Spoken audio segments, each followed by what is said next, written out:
Buen día, hermanos. Qué bueno que es poder una vez más estar juntos, reunirnos alrededor de la palabra del Señor y poder estudiar su palabra, venir a adorarle, ¿sí? Más lindo que eso es aún recordar que el Señor no solo desea una adoración dominical, una adoración de domingo en domingo, sino recordar que Dios desea una vida de adoración. No solo adorarle en el momento en el que uno canta, sino que la adoración, eso sea tal vez la frutilla del postre, de toda una vida de adoración, con cada acción, con cada pensamiento. El Señor anhela mucho más de nosotros. Eso me lleva a pensar muchas veces, yo soy mucho de pensar en lo que uno canta, ¿no? En las palabras que uno canta. ¿Qué estás diciendo cuando cantás? Y hace muchos años que hago ese ejercicio, ¿no es cierto? Y recuerdo cuando lo llevaba, por ejemplo, a este ejemplo, cuando uno está enamorado, ¿no? ¿Cuántos han estado enamorados? Están enamorados. Amén. Cuando uno está enamorado y quiere cantarle a su enamorada, a su enamorado, y trata de buscar palabras que expresen lo que trata de lo que está sintiendo, ¿no es cierto? Y con el Señor nos llama a lo mismo. La adoración debe ser la expresión de algo que pasa en el corazón. Y me refería a que a veces uno está cantando, quiero levantar mis manos, y está con las manos así. Quiero levantar mis manos. Es como extraño, ¿no? Porque si yo me imagino, llevo eso a la analogía del novio y la novia. Me imagino yo yendo a mi novia, decirle, quiero abrazarte, quiero cantarte mientras te miro, mientras te observo, pero yo lo hago todo el tiempo sin hacer la acción que estoy diciendo que me nace en el corazón. Es como raro, ¿no? Yo creo que eso siempre me lleva a pensar, si de última no lo canto, si no estoy de acuerdo, no lo digo, porque siento que estoy mintiéndole al Señor. O a veces no lo siento, pero digo, voy a esforzarme, porque en realidad estoy mal yo debería sentir que debería querer levantar mis manos, por lo tanto no lo estoy sintiendo, pero ya que lo pronuncio, voy a expresarlo con mi cuerpo. A veces disasociamos en nuestra cabeza lo que digo y lo que siento, y pareciera que simplemente estoy cumpliendo, y no creo que al Señor le agrade eso. El Señor quiere una vida de adoración, que se expresa también en el momento de cantarle, pero no es solo el hecho de cantarle, sino que es mucho más que solo cantar. Amén. Vamos a abrir la palabra del Señor y meditar en ella en esta mañana. Vamos a tomar un texto de Hebreos, capítulo 4, versículo 11. Para ser honesto, en esta mañana voy a predicarme primeramente a mí, porque esta palabra es una palabra que constantemente me la recuerdo a mí. El Señor me la recuerda también muy frecuentemente, la necesidad que tengo de volver a este texto y de ponerlo por obra. Recién cantábamos también, con la meta puesta delante, correré hacia ti. La vida cristiana es dinámica, se trata de dinamismo, avanzar, no estar quietos y estáticos. La misma naturaleza que Dios creó y que en gran manera nos habla a través de ella, nos enseña que el agua estancada no es lo mismo que el agua que corre, ¿no es cierto? ¿Qué pasa cuando algo se estanca? El Señor nos muestra. Se termina pudriendo, termina alargando un olor feo. Dios desea que nuestra vida no sea un estanque, no sé, una laguna, sino un río que fluya. Dios tiene cosas nuevas para nosotros todo el tiempo y para eso nos pide movimiento, avanzá. Y eso implica ver dónde estoy hoy y compararme Si uno quiere saber, ¿estoy avanzando o no? Es muy fácil el ejercicio. Todo lo que debo hacer es sacar una foto a mi situación actual y compararla con una foto de antes. ¿Estoy en el mismo lugar? Espiritualmente hablando. En mi relación con el Señor, ¿estoy en el mismo lugar? ¿El Señor hace 5 años que me viene pidiendo lo mismo? Y hoy uno al hacer esa foto dice, sí, a ver, el Señor me sigue pidiendo esto, me sigue pidiendo aquello, sigo sin negar lo otro. Entonces estamos estancados. ¿Conozco al Señor de la misma manera o lo conozco más? Estamos llamados a avanzar en el Señor, a crecer. Amén. Hay un camino por delante que transitar, un camino espiritual. Vamos a leer Hebreos 4:11. Dice así: procuremos, pues, entrar en aquel reposo, para que ninguno caiga en semejante ejemplo de desobediencia. Semejante ejemplo de desobediencia. Comienza el texto con una orden categórica, una orden imperativa. Procuren, dice, pues, entrar. Y la razón por la que deberíamos procurar, que si notamos procurar significa una acción constante. No dice procuren pues de domingo en domingo o cuando lo recuerden. Nos está hablando de algo que hay que hacerlo continuamente. Procuren tener esta actitud constantemente. ¿Cuál es? Entrar en aquel reposo. Y la razón es para que ninguno caiga en semejante ejemplo de desobediencia. Hoy vamos a estar hablando un poco de esto. ¿Qué significa esto de reposar desde la perspectiva bíblica? ¿Y cuál es el semejante ejemplo de desobediencia que debemos evitar? Vamos a ver un poco el contexto de qué estaba hablando el autor de Hebreos. Hay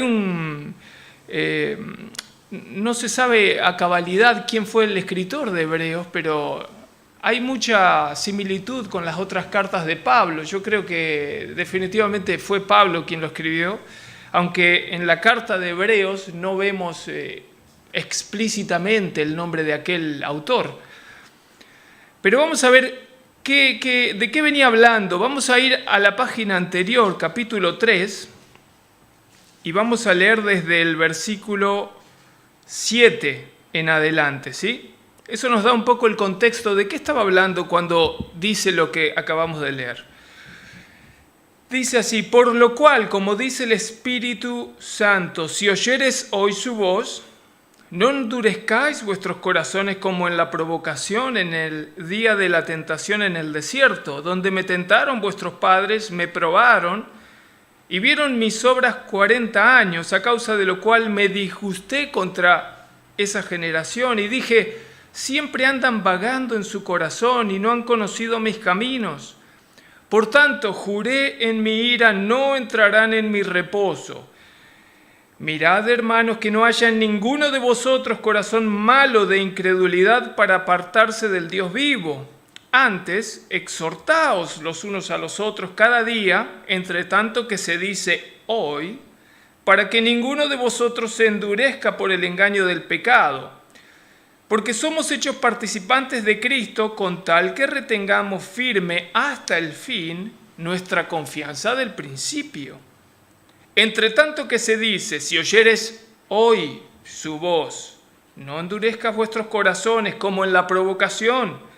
¿Quiénes fueron los que habiendo oído le provocaron? ¿No fueron todos los que salieron de Egipto por mano de Moisés? ¿Y con quiénes estuvo él disgustado 40 años? ¿No fue con los que pecaron, cuyos cuerpos cayeron en el desierto? ¿Y a quiénes juró que no entrarían en su reposo, sino a aquellos que desobedecieron? Y vemos que no pudieron entrar a causa de incredulidad. Temamos, pues, no sea que, permaneciendo aún la promesa de entrar en su reposo, alguno de vosotros parezca no haberlo alcanzado, porque también a nosotros se nos ha anunciado la buena nueva como a ellos, pero a ellos no les aprovechó el oír la palabra, por no ir acompañada de fe en los que la oyeron. Pero los que hemos creído entramos en el reposo, de la manera que dijo: por tanto juré en mi ira, no entrarán en mi reposo, aunque las obras suyas estaban acabadas desde la fundación del mundo, porque en cierto lugar dijo así del séptimo día, y reposó Dios de todas sus obras en el séptimo día. Y otra vez aquí: no entrarán en mi reposo. Por lo tanto, puesto que falta que algunos entren en él, y aquellos a quienes primero se les anunció la buena nueva no entraron por causa de desobediencia, otra vez determina un día, hoy, diciendo, después de tanto tiempo, por medio de David, como se dijo: si oyeres hoy su voz, no endurezcáis vuestros corazones. Porque si Josué les hubiera dado el reposo, no hablaría después de otro día.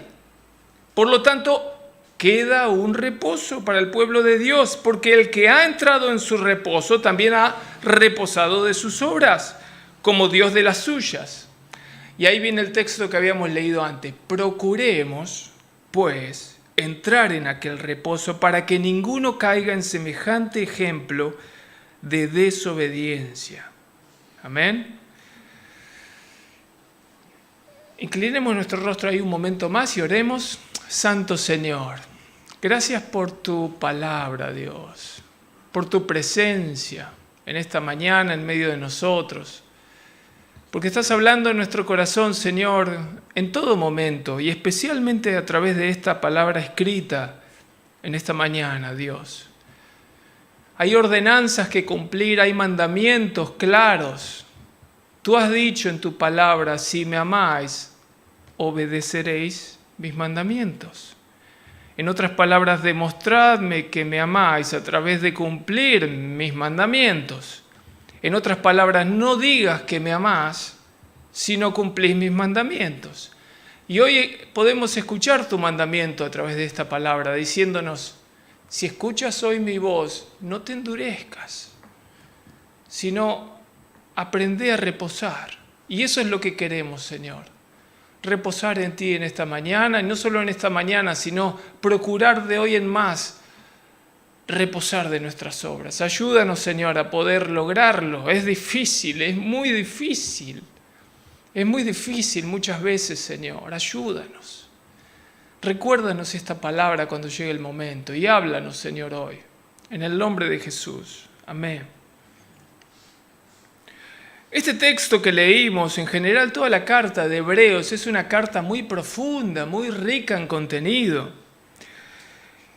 Si nos fijamos, el autor de Hebreos está conectando en varias ocasiones a través del texto la actitud de reposar con un día. Él conecta esta idea del reposo con un día. Lo hace, por ejemplo, en el versículo 7, lo hace también en el versículo 4 del capítulo 4. Es inevitable que a la luz de la palabra general, del consenso que vemos en toda la Escritura, desde Génesis hasta Apocalipsis, esta idea de reposar con un día nos remonta al Viejo Testamento. Por ejemplo, a Éxodo 20. ¿Recuerdan cuando Dios le dice a Moisés: 6 días trabajarás y harás toda tu obra, mas el séptimo día será reposo para Jehová tu Dios? No hagas en él obra alguna, dice. Nos recuerda esto también el inicio de la creación. Dios en 6 días creó todo nuestro universo y descansó en el día 7. Ahora, Dios no necesita reponer fuerzas. A veces cometemos muy frecuentemente el error de interpretar a Dios desde nuestra concepción. Interpretar a Dios como nosotros, con lo que nos pasa a nosotros o con lo conocido por nosotros. Como nosotros reposamos cuando estamos cansados, entendemos que Dios reposó también porque se cansó. Pero no es así. Él no descansó, no reposó porque estuviera cansado, sino a modo de ejemplo para ese nuevo hombre que había creado, Adán. Él había creado a Adán, a Eva, y le estaba dando el ejemplo. La verdad es que si uno lee la Escritura desde el inicio hasta el fin, Dios nos habla desde el principio de los tiempos, desde el principio de la historia humana, El mensaje de Dios es siempre el mismo. Él nos está hablando de su Hijo, de su plan redentor. En otras palabras, el pecado de Adán y Eva no tomó por sorpresa en absoluto a Dios. Dios es omnisciente. Él lo sabe todo desde el principio. Esta semana leía cuando Dios le decía a Abraham, tu descendencia será como las estrellas del cielo, pero déjame decirte algo, le dice. Tu descendencia la van a llevar cautiva a Egipto y después de la 4ª generación van a regresar acá, porque en ese momento la maldad del amorreo va a llegar a su colmo, por lo tanto yo los voy a traer y también voy a juzgar al amorreo. O sea, Dios sabe desde el principio lo que pasa, lo que va a ocurrir después. Cuando Él creó a Adán y Eva, Él sabía, conocía lo que iba a pasar. Por lo tanto, incluso cuando creó la tierra, Él ya sabía. Por lo tanto, creo yo, Él hizo muchas cosas adrede para ir dándonos un mensaje, para que cuando llegue el momento de poder explicarnos su mensaje, Él pudiera usar las cosas que nos rodean. Por eso cuando Cristo viene, constantemente hacía referencia a procesos naturales. Y decía, así como ven ahí, Él sacaba la enseñanza espiritual. Yo creo que Él a propósito ha escondido en esta realidad que vivimos representaciones, reflejos de Cristo que nosotros experimentamos en nuestro diario vivir. Yo creo que el mismo hecho de dividir nuestro tiempo, si lo pensamos, nosotros vivimos esta realidad a través de ciclos, procesos, un día que se convierte en semanas, que se convierte en meses, que se convierte en años y que cuando terminan vuelven a empezar y vuelven a empezar. Nosotros estamos atravesados a través de ciclos y yo creo que eso también lo ha creado el Señor, el mismo hecho de dividir nuestro ciclo de semana en 7 días nos habla también de Cristo, porque cuando estudiamos la Escritura, el número 7 es el número que refleja la perfección, Dios. El número de la perfección es el 7. Por eso Dios dijo 6 días, que representa al hombre, el número 6, harás tu obra. Hacé tu obra 6 días, pero cuando entres en el día 7, que representa la perfección, en ese día no hagas tu obra ahí. En ese día reposá de tus obras para enfocarte solo en Dios. Fíjense, hay un mensaje escondido también. En el Viejo Testamento, Dios nos está hablando a través de su palabra y siempre el mensaje es el mismo. Cristo. Dios nos habla no solo a través de la Biblia, que es su palabra escrita, sino que también nos habla a través del universo, que es su palabra manifestada. ¿Cómo se creó todo lo que está afuera? La palabra habló, sea la luz, y de repente comienza a ser la luz. El mundo que nos rodea es la palabra manifestada de Dios. Si vemos en el Antiguo Testamento, su ley está lleno de estos símbolos escondidos, estos mensajes. Lo vemos, por ejemplo, acá en la misma carta de Hebreos. Si avanzamos una hoja, en capítulo 8, versículo 5, lo dice también, dice Hebreos 8:5. En Hebreos 8:5 viene hablando de cosas escritas en la ley, ordenanzas, está hablando de santuario, está hablando de sacrificios, de sacerdotes, o sea, está hablando de todo lo que Dios le reveló a Moisés en el Antiguo Testamento. Está hablando de todo eso. Y fíjense lo que dice el 5. Los cuales, todo esto, de lo que viene hablando, los cuales sirven a lo que es figura y sombra de las cosas celestiales, como se le advirtió a Moisés cuando iba a erigir el tabernáculo, diciéndole, mira, haz todas las cosas conforme al modelo que se te ha mostrado en el monte. Ahí vemos que lo que Moisés hizo en el Antiguo Testamento, en la ley, es una copia, es un modelo, es una representación de lo que es verdadero y que está en el monte, lo que apunta al cielo. Si cruzamos una página más, capítulo 10 de Hebreos, versículo 1, lo dice más claramente. Hebreos 10:1. Porque la ley, teniendo la sombra de los bienes venideros y no la imagen misma de las cosas, nunca puede por los mismos sacrificios que se ofrecen continuamente cada año hacer perfecto a los que se acercan. Si lo ven ahí está clarísimo, la ley es una sombra, es una representación. Y esto ha causado en la historia humana muchas equivocaciones, tanto que aún perduran hoy en día muchas religiones que toman estas representaciones que Moisés escribió y no entienden lo que quería decir el Espíritu en realidad. ¿A dónde apuntaba esa representación? Por eso hasta el día de hoy mucha gente dice, no, en la ley dice que no hay que comer cerdo. Entonces no entiendo realmente por qué a Dios le molestará que alguien coma cerdo. Pero si él está escrito cerdo, entonces cerdo no se puede comer. Toman literalmente no entendiendo que en realidad hay un mensaje escondido. Después en el Nuevo Testamento Dios cuando viene y clarifica todo esto, Él dice, lo que entra en el hombre no lo contamina, ustedes no entienden, no contamina lo que entra. Pero ¿cómo, Dios? Si nos dijiste antes que el cerdo hacía mal, ¿cómo ahora no me contamina? No entienden que era un mensaje. Estudien mejor lo que quise decir cuando dije que el cerdo no debía comerse. ¿Por qué será? Estudien por qué yo considero que el cerdo es un animal impuro. Es por algo, un mensaje que está escondido en la esencia del cerdo, en cómo el cerdo es. Estudien. Fíjense la diferencia, el comportamiento, la naturaleza de un cerdo en comparación a un animal limpio. Hay un mensaje escondido. ¿Quieres comer cerdo? Dice Dios, le dijo a Pedro, matá y comé. Pero Señor, tu palabra escrita dice que no puedo. No digas de impuro lo que yo santifiqué. Ahora díganme ustedes, ¿Dios cambió de idea? De repente Él se levantó un día y dijo, me gusta que ahora sí el cerdo lo pueden comer. No, se cumplió el objetivo.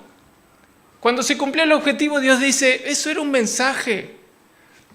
La ley es una representación. Algunos hoy cuidan religiosamente el sábado. No, el sábado no se puede, la Biblia es muy clara. Y no entienden que el sábado en el Antiguo Testamento era una representación.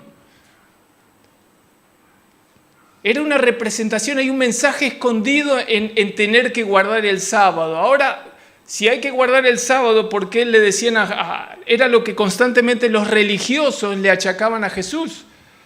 ¿Por qué este no cumple con el Viejo Testamento?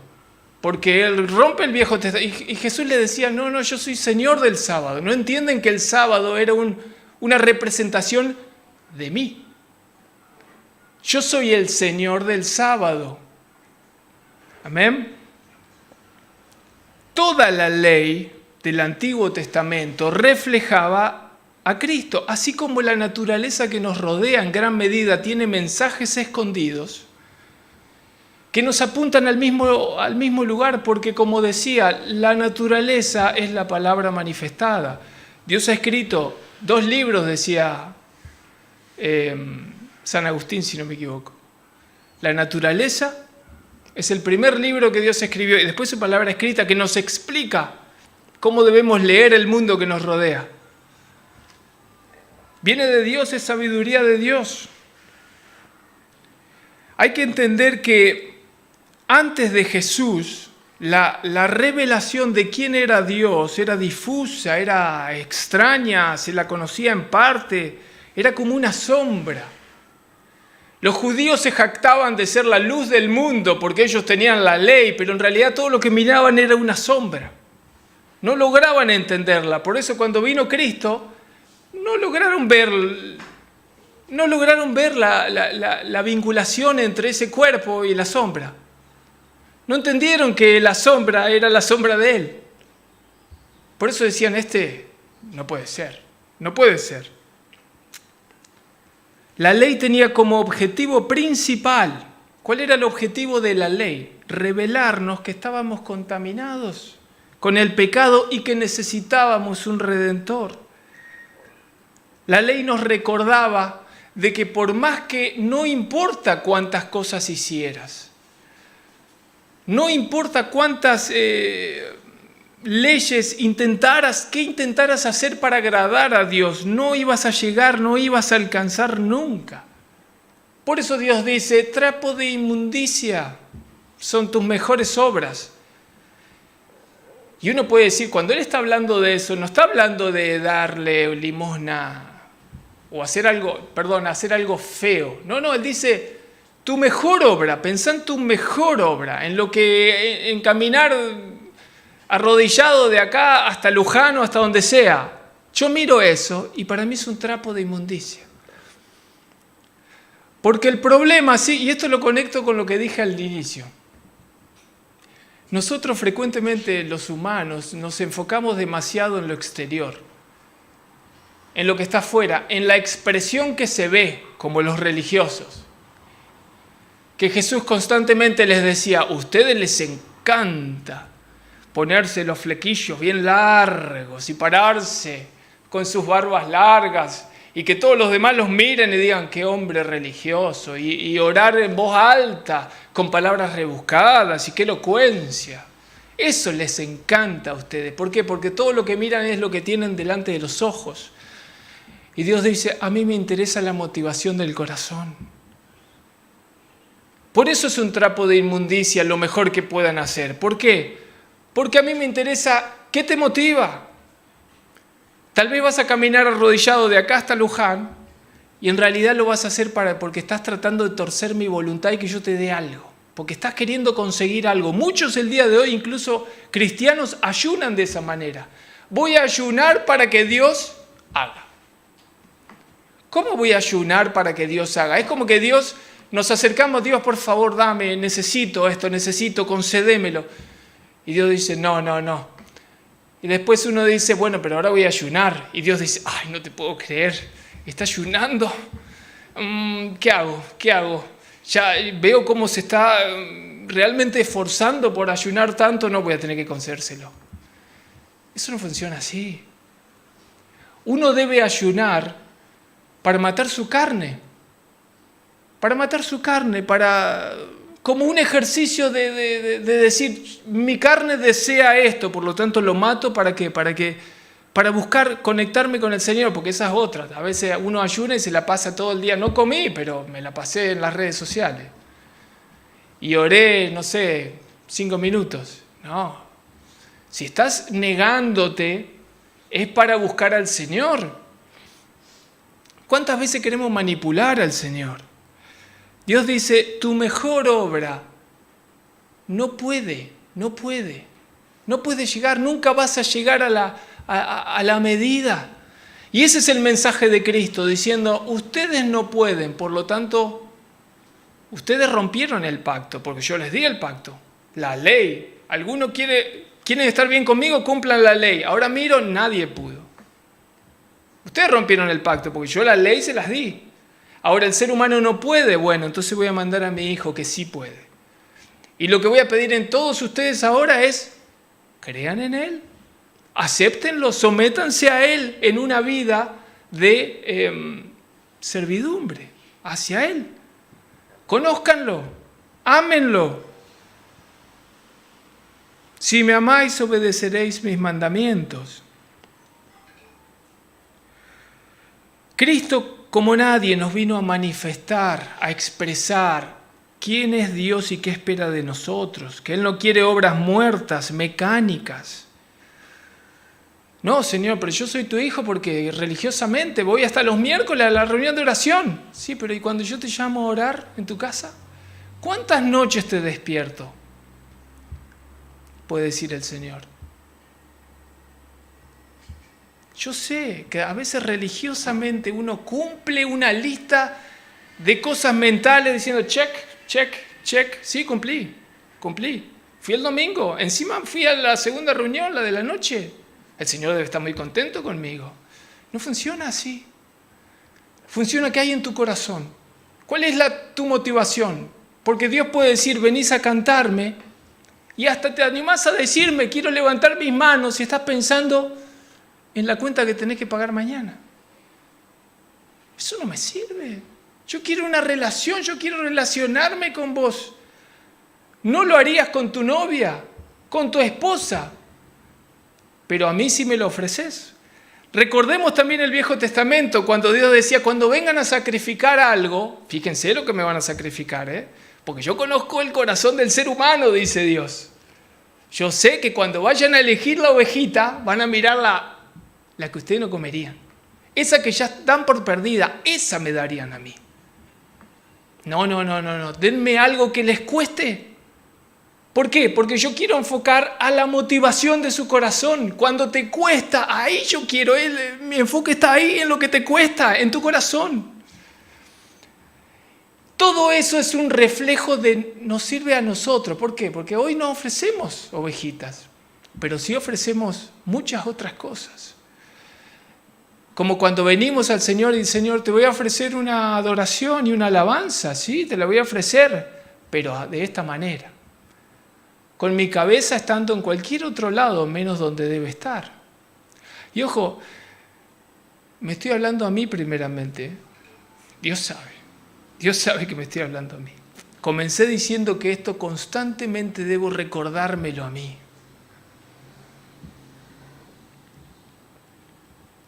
Dios quiere actitudes genuinas que nazcan de un corazón que lo ama de verdad, que lo desea de verdad.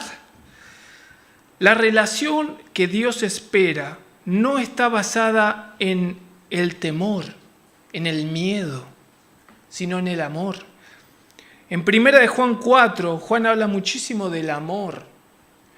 Y él dice, el que teme no ha sido perfeccionado en el amor. Por eso todavía teme. En otras palabras, él teme porque no se perfeccionó en el amor. ¿Qué significa no se perfeccionó en el amor? Y no ama como debería y tampoco conoce como Dios lo ama. Porque cuando uno conoce quién es Dios y cuánto te ama, cuánto te desea, eso produce naturalmente en nosotros una respuesta. Nadie puede ver eso y decir, no me interesa mucho. Nadie puede. Cuanto más claridad yo tenga para verlo a Él, eso producirá en mí una respuesta diciendo, wow, mira el amor que me tiene. ¿Y yo qué hago? Yo le doy esa ovejita tuerta. Constantemente le ofrezco a Dios eso. Vengo acá a ofrecerle 2 horas. Y después en la semana estoy haciendo mi vida.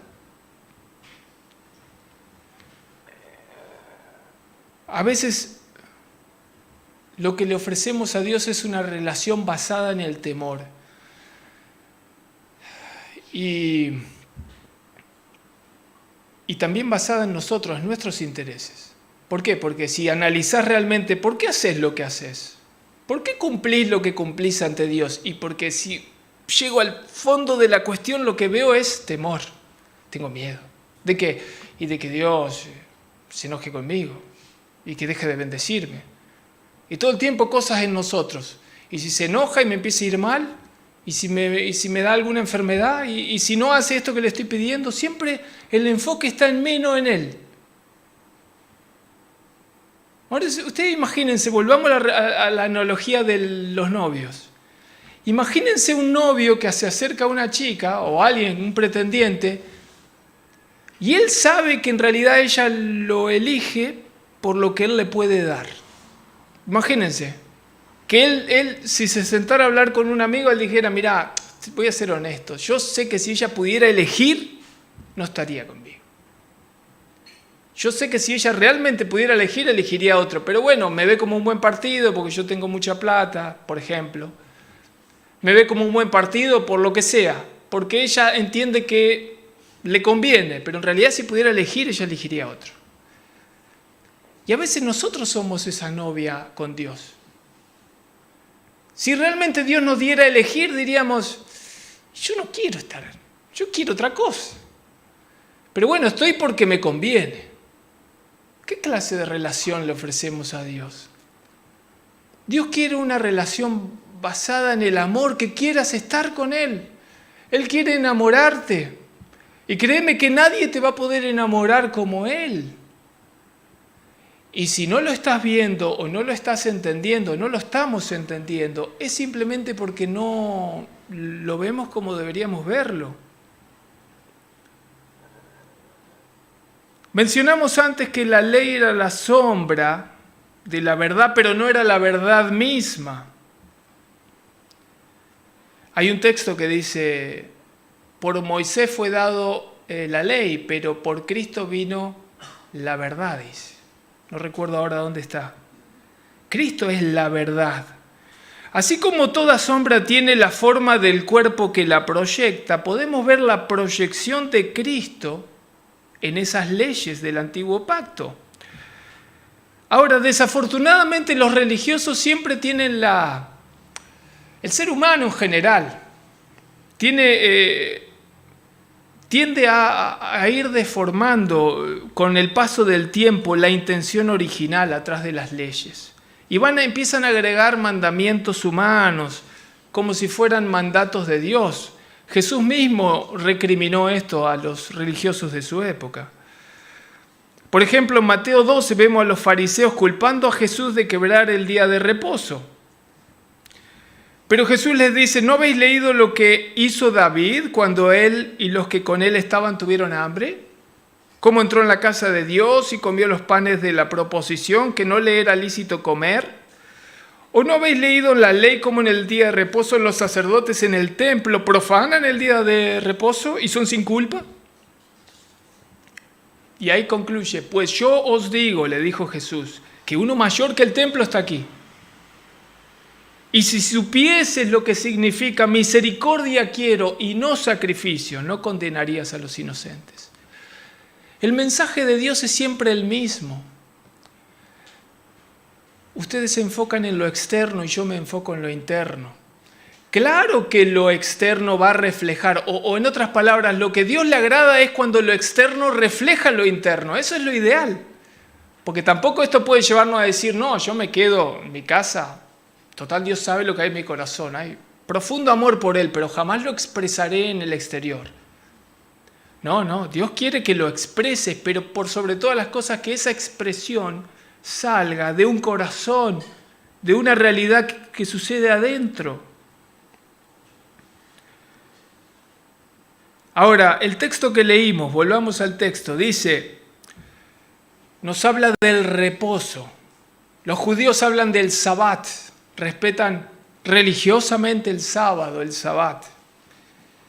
Y el texto nos dice, quien ha entrado en Cristo ha entrado al reposo. Ahora, todo esto hay que leerlo en el contexto general de la Escritura. ¿Recuerdan el Sermón del Monte? Cuando Jesús aparece a hablar de tantas cosas, pero hay un patrón común denominador en todo ese mensaje. Y el patrón es, habéis oído, mas yo os digo. Habéis oído, mas yo os digo. Y él no bajó la ley, no bajó la vara. Habéis oído esto, bueno, yo ahora les pido menos. No, él lo que hizo es al revés. Habéis oído, ahora yo les pido mucho más. ¿Cómo traemos ese concepto, esa realidad con esto? Habéis oído la ley, mas yo ahora les pido mucho más. La ley exigía reposar solo un día. 6 días hacé tus obras, decía Dios. Y en el día 7, el día que representa la perfección, en ese día reposá de tus obras. ¿Qué nos exige hoy Dios a nosotros? Que vivamos todos los días reposando en Cristo. Todos los días haciendo sus obras y no las nuestras. Vivir para Dios es entregarnos enteramente a Él. Es allí cuando podemos entender, leer la Escritura y ver el ejemplo que nos dejaron los primeros discípulos. Dejaron de vivir ellos para que Cristo viva en ellos. Ya no es la vida que vos querés vivir, no es tu mejor vida hoy como se dice en tantas congregaciones hoy en día. No es tu mejor vida hoy. O en otras palabras, sí, tu mejor vida hoy, ¿sabés cuál es? Que dejes que Cristo viva en ti. Esa es la mejor vida que podrías tener. No aquella que es el resultado de tus deseos. No. Uno puede preguntarse, ¿qué debo hacer entonces? ¿Reposar de qué? Primeramente de obras muertas que persiguen agradar a Dios a través de hacer cosas mecánicas, frías. ¿Reposo de qué? De obras egoístas que solo persiguen cumplir tus metas, vanidad, egocentrismo.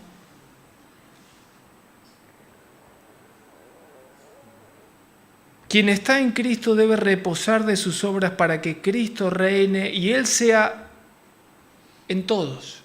En cada acción que haces en tu vida, debes preguntarte, Dios, a veces le preguntamos a Dios las grandes decisiones cuando llegan, pero en lo pequeño es como que, bueno, en realidad me voy manejando como puedo. No, si es la vida, si Cristo vive a través de tu vida, deberías preguntarle, especialmente en las grandes, pero también en las pequeñas, en tu diario vivir. Decir, Dios, dirigí mi vida. Estoy en el trabajo, me has colocado en este trabajo, ¿ok? ¿Qué esperas de mí acá? Porque no puede ser que tu interés sea simplemente que yo acumule dinero y prospere económicamente, o me termine casando, o termine teniendo hijos, o termine alcanzando esas cosas. No puede ser. Hay una obra, estás persiguiendo un plan eterno, y yo soy un rompecabezas de ese plan eterno. Esta vida no se trata de mí, no se trata de nosotros, se trata de Él. ¿Qué querés de mí? ¿Qué puedo hacer que contribuya a tu reino? A veces vivimos tan enfocados en nuestros planes, en nuestros deseos. Seguimos entendiendo la vida de una manera incorrecta. Dios tiene un plan y Él desea que seas parte de ese plan.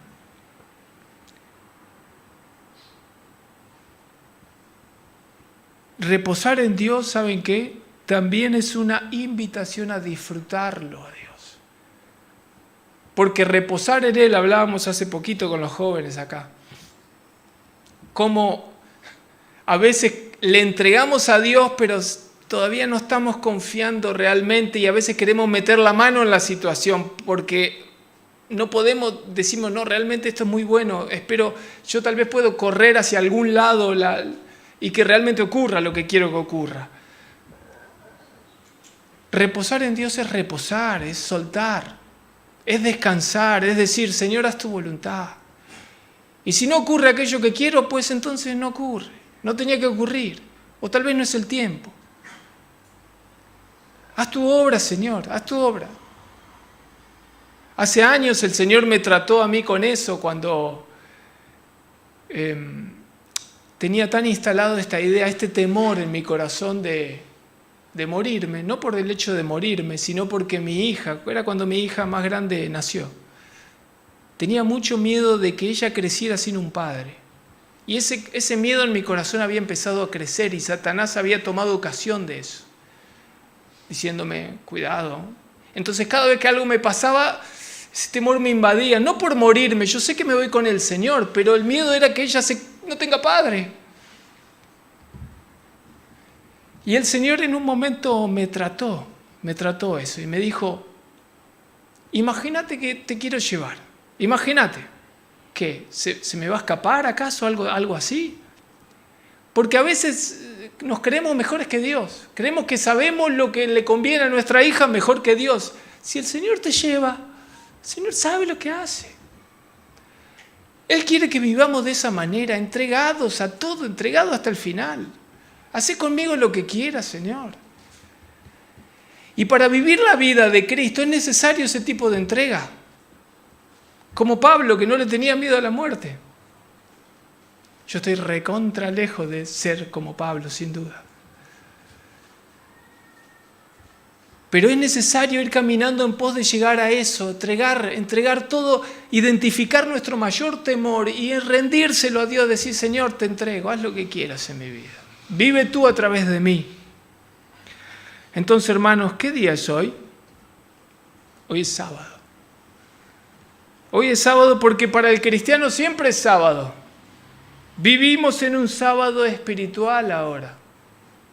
Todos aquellos que hemos entrado en Cristo vivimos en un reposo. Debemos vivir en un reposo. Entonces, por último, para concluir, ¿cuál es el semejante ejemplo de desobediencia que nos habla el texto?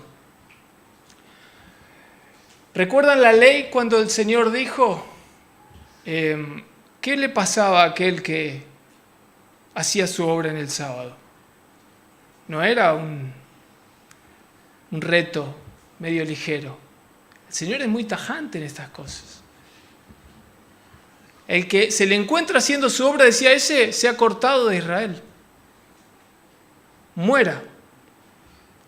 Eso traduciéndolo a nuestro tiempo, nosotros hemos entrado en Cristo y debemos reposar de nuestras obras para que Él haga las suyas constantemente.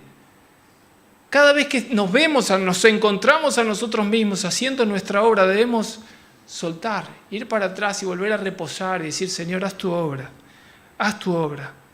Notemos que el texto nos marca que la incredulidad es la puerta de entrada a esa desobediencia. La incredulidad, la falta de fe. Y claro, cuando te ves a vos mismo haciendo las obras, ¿es por qué? Porque no estás confiando que Dios tiene lo mejor para vos, que Él te puede guiar, que Él tiene en control la situación. Por eso tratás de agarrar vos la manija. Pero soltarla significa confío tanto en ti, Señor, que no importa el resultado, confío, haz tu obra. Descanso en ti, Señor, reposo.